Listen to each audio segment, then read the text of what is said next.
Airline की गलती से अगर आपकी फ़्लाइट लेट हो जाए, कनेक्टिंग फ़्लाइट लेट हो जाए, तो ऐसे में कॉम्पनसेशंस यानी एयरलाइन आपको बदले में क्या देती है, मैं आपको बताता हूँ मेरे साथ क्या हुआ।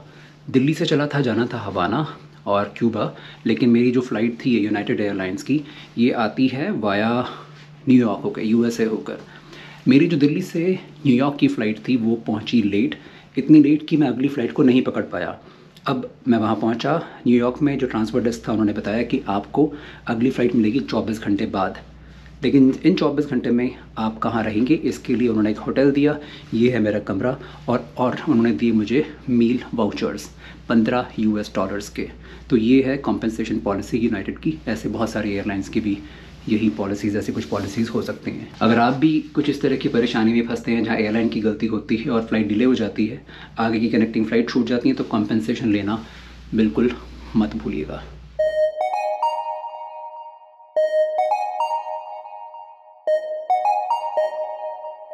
रात के 11:15 बज रहे हैं। ये है दिल्ली एयरपोर्ट और बोर्डिंग शुरू हो गई है। ये है गेट नंबर 1। मैं पहली बार फ्लाई करने वाला हूँ यूनाइटेड एयरलाइंस से। अमेरिका की जो सबसे बड़ी एयरलाइंस में से एक हैं अमेरिकन एयरलाइंस, यूनाइटेड एयरलाइंस। ये बहुत बड़ी एयरलाइंस हैं, जैसे अपनी एयर इंडिया है। मैं फ़्लाई कर रहा हूँ, मैं जा रहा हूँ न्यूयॉर्क, और न्यूयॉर्क तो पड़ाव है बीच में, जाना है क्यूबा, क्यूबा की कैपिटल हवाना।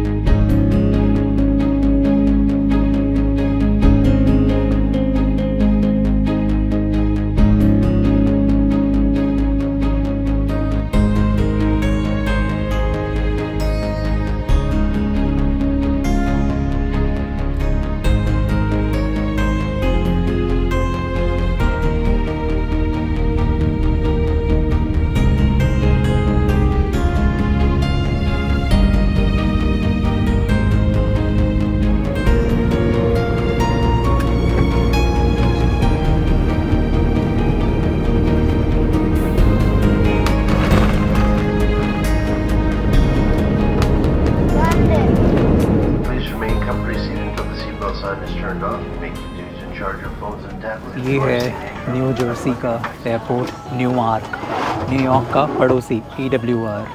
बहुत सारी फ़्लाइट्स आती हैं यहाँ पर भी इंडिया से, मतलब दिल्ली से, मुंबई से, बैंगलोर से।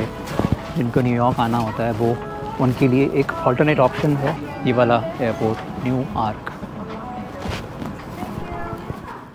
8:11 पर तो मैं निकला हूँ बाहर इस प्लेन से, और 9:15 पर मेरा बोर्डिंग है नेक्स्ट टर्मिनल से, नेक्स्ट फ़्लाइट के लिए, हवाना में जाने वाली, क्यूबा जाने वाली फ़्लाइट के लिए। पासपोर्ट कंट्रोल आ गया, बाद में बात करता हूँ। इमिग्रेशन पे जब मैं पहुंचा तो उन्होंने कहा पासपोर्ट, मैंने दिखा दिया कि इसमें मेरा US वीज़ा है और दूसरे वाले में मेरा क्यूबन पासपोर्ट। अच्छा, क्यूबा जा रहे हैं? मैंने कहा हाँ जी। उन्होंने क्यूबन पासपोर्ट दिखा और US वीज़ा दिखा, और उन्होंने कहा जाओ। मैंने कहा स्टैंप नहीं लगाएंगे? तो उन्होंने कहा कि हम आजकल स्टैंप नहीं लगाते हैं। तो US में अगर आपकी एंट्री हो रही है इन दिनों, वैसे सुना तो ये भी है कि काफ़ी टाइम से ये सिस्टम ख़त्म हो गया स्टैंप लगाने वाला। एग्ज़िट स्टैंप तो खैर पहले भी नहीं लगा करती थी US में। अब इमिग्रेशन होने के बाद में लगेज कलेक्ट किया। लगेज मेरा पहले से वहाँ पर रखा हुआ था, लगेज बेल्ट पर नीचे उतारा हुआ था। लगेज बेल्ट से लगेज कलेक्ट करने के बाद गया मैं ट्रांसफ़र डेस्क पे। उन्होंने कहा कि आपकी फ़्लाइट 5 मिनट बाद है, तो हम आपका बैगेज नहीं ले सकते हैं। आप जाइए दूसरे ट्रांसफ़र डेस्क पे, जहाँ पर आपको दूसरी फ़्लाइट वो ढूंढ के देंगे। तो सामान लेने से उन्होंने मना कर दिया, और उसके साथ में ही ये है ट्रांसफ़र डेस्क। मैं यहाँ खड़ा हुआ हूँ, और अब यहाँ पर जो भी होगा वो नेक्स्ट फ़्लाइट कौन सी देंगे, कॉम्पेंसेशन क्या देंगे, ये मुझे यहाँ पता चलेगा। 10 बज चुके हैं। यहाँ करीब आधा पौना घंटा लगा फ्री होने में। ट्रांसफ़र डेस्क ने कहा कि हवाना के लिए, जो मेरी डेस्टिनेशन है, दिन में सिर्फ एक फ़्लाइट जाती है यहाँ से। मैंने कहा कोई पार्टनर एयरलाइन हो वहाँ से दे दो आप, उनकी दिला दो, क्योंकि आप तो स्टार अलायंस हैं। तो उन्होंने कहा हमारी कोई फ़्लाइट नहीं है, अगले 24 घंटे बाद ही है यही फ़्लाइट जो आपने अभी ली है। मैंने कहा तो कॉम्पेंसेशन? उन्होंने कहा वो हम आपको दे रहे हैं, आपको हम अभी होटल का वाउचर दे रहे हैं, ऑनलाइन आ जाएगा, मैंने भेज दिया है। ये 3 होटल्स हैं, इन तीनों में से कोई आप सेलेक्ट कर सकते हैं। और पीछे जो लाइन है ना, वो सारे भीड़ है। सिर्फ 3 लोग थे यहाँ पर ट्रांसफ़र डेस्क पर, और लंबी लाइन, बहुत टाइम लगता है एक कस्टमर को अटेंड करने में। ये चीज़ मैं आपके साथ इसलिए शेयर कर रहा हूँ क्योंकि ये प्रॉब्लमेटिक है, आसान नहीं है, लेकिन आपको पता होना चाहिए कि एयरलाइंस कॉम्पनसेट करती हैं ऐसे में। मैं तो इनसे ये भी कह रहा था, देखिए मैं जा रहा हूँ एक इवेंट में, एक ज़रूरी था, और आज शाम को उसका एक ओपनिंग सेरेमनी है, तो वो तो मुझसे मिस हो रहा है। आप मुझे डेफिनेटली 24 घंटे मैं कहाँ रहूँगा, मैं क्या खाऊँगा, उसके लिए कॉम्पनसेट कर रहे हैं। उसमें भी उन्होंने मुझे $15 का वाउचर दिया है एक टाइम के लिए। मैंने उनसे पूछा क्या $15 का वाउचर इनफ है एक खाने की कॉस्ट को कवर करने के लिए? मुझे थोड़ा सा डाइसी लग रहा है, वो भी 5 स्टार होटल्स में $15 में खाना आ जाएगा। उन्होंने कहा मुझे सिर्फ इतना ऑप्शन मिल रहा था, बाकी के लिए आप कांटेक्ट करिए यूनाइटेड एयरलाइंस के कस्टमर केयर से। थका हुआ हूँ, मेरे अंदर अभी हिम्मत नहीं है, मोबाइल फ़ोन में बैटरी नहीं है, मैं होटल जाना चाहता हूँ, वहाँ जाके मैं चेक करूँगा, तो देखते हैं क्या होता है। लेकिन यहाँ उन्होंने मुझे क्लियरली मना कर दिया कि आपको हम मॉनेटरी कॉम्पनसेशन या फिर, मैंने कहा माइल्स में आप दे दीजिए मुझे। उन्होंने कहा कि इन सब के लिए आप वेबसाइट पे जाके डील करिए। अब मैं यहाँ से जा रहा हूँ P4, जहाँ से मुझे मिलेगी फ्री शटल होटल तक जाने के लिए। होटल पहुँचने के बाद मुझे रूम मिल जाएगा, रूम में मैं नहा धो के तैयार होके सो के बाहर जाना वाना जो भी करना है वो मैं कर सकता हूँ। बाहर आना जाना होगा तो मुझे अपना पैसा खर्च करना पड़ेगा। ये लोग सिर्फ होटल और वहाँ पर होटल में रहते हुए खाने का कॉस्ट बेयर करेंगे। ये है EWR एयरपोर्ट। थका हुआ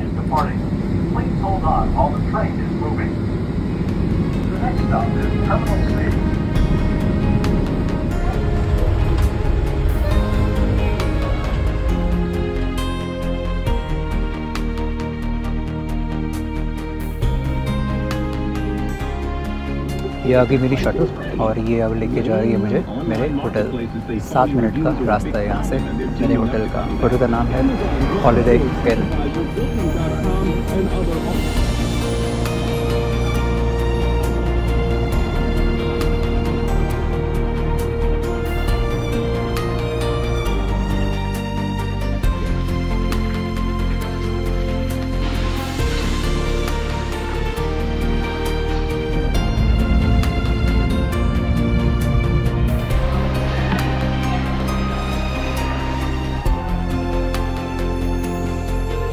Good morning.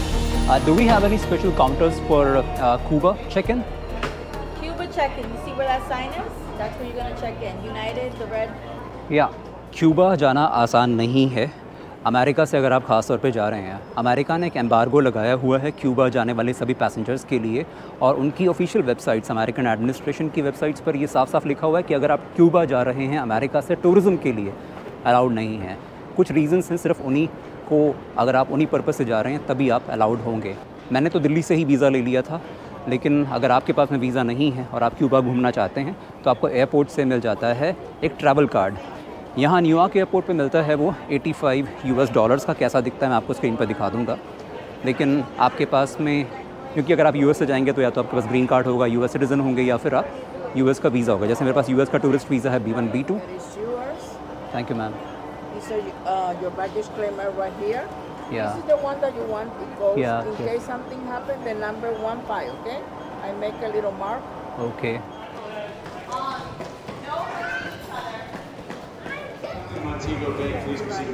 यूनाइटेड एयरलाइंस की तरफ से कल जो मुझे वाउचर मिले थे ना, एक में तो होटल स्टे किया था, होटल वाउचर था, और उसके साथ में मिल गए थे मील वाउचर्स। कीमत थी $15 हर वाउचर की। मुझे 3 वाउचर्स मिले थे क्योंकि 24 घंटे का ये डिले हुआ था, तो ब्रेकफास्ट, लंच और डिनर 3 मील्स से 3 वाउचर, कीमत 15 $45। अब आप चाहें तो इन $15 को एक साथ दे करके जो खाना है आप ले सकते हैं। मैंने क्या किया, कल मैंने लंच बैठ के कर लिया था एयरपोर्ट पर, डिनर मैंने वहीं से पैक करा लिया था क्योंकि होटल में खाना महंगा होता है। $15 एक मील जो कि होटल में मिलेगा उसके हिसाब से काफ़ी कम थे। होटल के मील्स महंगे होते हैं। यहाँ से मैंने पैक करा लिया था एयरपोर्ट से। अब ब्रेकफास्ट का टाइम है तो मैं अब यहाँ सामने से ले रहा हूँ एक और ब्रेकफास्ट। तो मेरे इस तरीके से $45 के जो वाउचर्स थे वो पूरे हो जाएंगे और मैं भरपेट खाना भी खा पा रहा हूँ।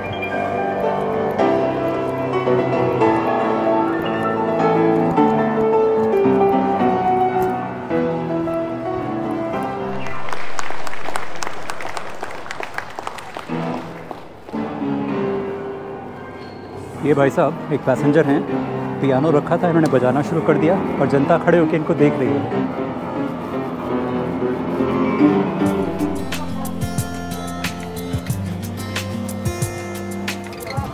यूनाइटेड एक्सप्रेस की इस फ्लाइट में मैं हो गया हूँ सवार। हम जा रहे हैं न्यूयॉर्क से हवाना, क्यूबा की कैपिटल जा रहे हैं।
इससे क्या प्रॉब्लम है? ये बहुत ऊपर नीचे हो रहा है, ये लेफ़्ट राइट। ओहो,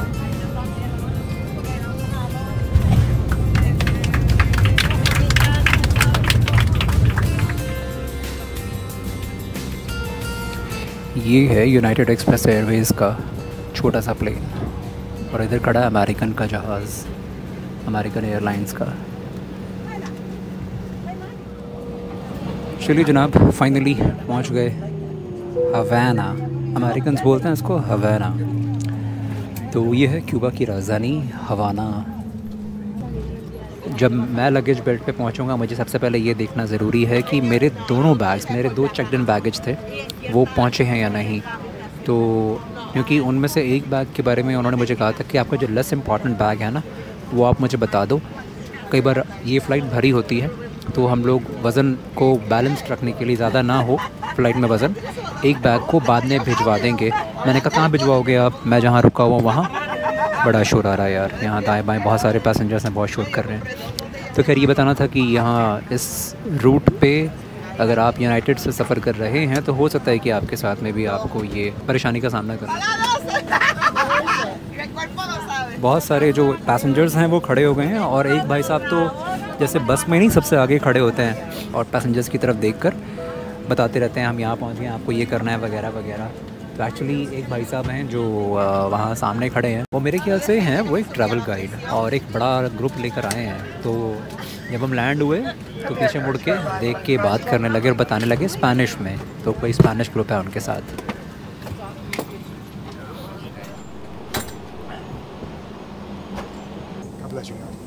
thank you. Bye bye. Oh thank you very much, thank you.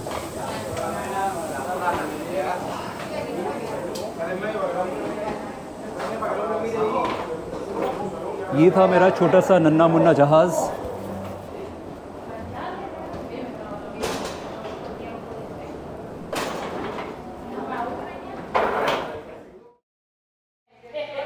Immigration पर उन्होंने सिर्फ मेरा पासपोर्ट देखा और पासपोर्ट पर लगा हुआ था वीज़ा, और उससे भी पहले उन्होंने वो डॉक्यूमेंट देखा जो एक फ़िलअप करने के लिए कहा था। ये डॉक्यूमेंट क्या है ये मुझे भी समझ में नहीं आया, स्पेनिश में था, लेकिन गूगल ट्रांसलेट का यूज़ करके मैंने इसको भर दिया था। ये वाला जो फॉर्म है ना, ये कुछ ऐसा है जैसे कि हम कोविड के टाइम पर किसी भी देश में जाते थे तो ऐसा नहीं होता था कि आपको भरना पड़ता था। हमारे यहाँ क्या बोलते थे इंडिया में, वो एक डिक्लेरेशन होता था ना, हेल्थ डिक्लेरेशन, ऐसा कुछ तो एक डिक्लेरेशन है जो आपको भरना पड़ेगा यहाँ आने से पहले, 72 आवर्स अराइवल से पहले, ना कि डिपार्चर से पहले। 72 आवर्स आपके क्यूबा में अराइवल से पहले ये फॉर्म आपको भरना ज़रूरी है और ये फॉर्म आपको हर जगह पूछा जाता है। जब मैं डिपार्ट हुआ था न्यूयॉर्क से, वहाँ पर भी, और अराइव हो गया हूँ यहाँ पर भी। हार्ड कॉपी भी चलेगी, सॉफ्ट कॉपी भी चलेगी, मैंने उनको मोबाइल में दिखाया था। अभी ना एक समस्या हो रही है, मैं बाहर तो आ गया हूँ लेकिन बाहर से मुझे जिस होटल में जाना है वहाँ तक पहुँचने के लिए, क्योंकि मैंने बताया था ना ऑर्गेनाइज ट्रिप है, तो यहाँ थोड़ा सा कुछ गड़बड़ हो रही है। मतलब मैं जिसको लेने आना था वो पता नहीं कौन है। मेरी परेशानी क्या है वो फ़िलहाल उसको छोड़ देते हैं। वो प्रॉब्लम सॉल्व हो जाती अगर मेरे पास में वाईफाई होता, या फिर कोई मेरी भाषा को समझता, इंग्लिश को समझ के मेरी परेशानी को समझकर मेरे उसको हल करने की कोशिश करता। तो प्रॉब्लम यहाँ पर 2 हैं। एयरपोर्ट पे खड़ा हूँ अभी भी मैं, ये है इंटरनेशनल अराइवल्स, और अभी भी यहाँ पर भी वाईफाई मिल रहा है, पासपोर्ट नंबर मांगता है, पासपोर्ट नंबर दिया लेकिन वो कनेक्ट नहीं हो रहा है। तो ये प्रॉब्लम्स आएंगी। वाईफाई अगर होता तो मैं ट्रांसलेशन यूज़ करके लोगों से बात कर लेता, अब वो हो नहीं रहा।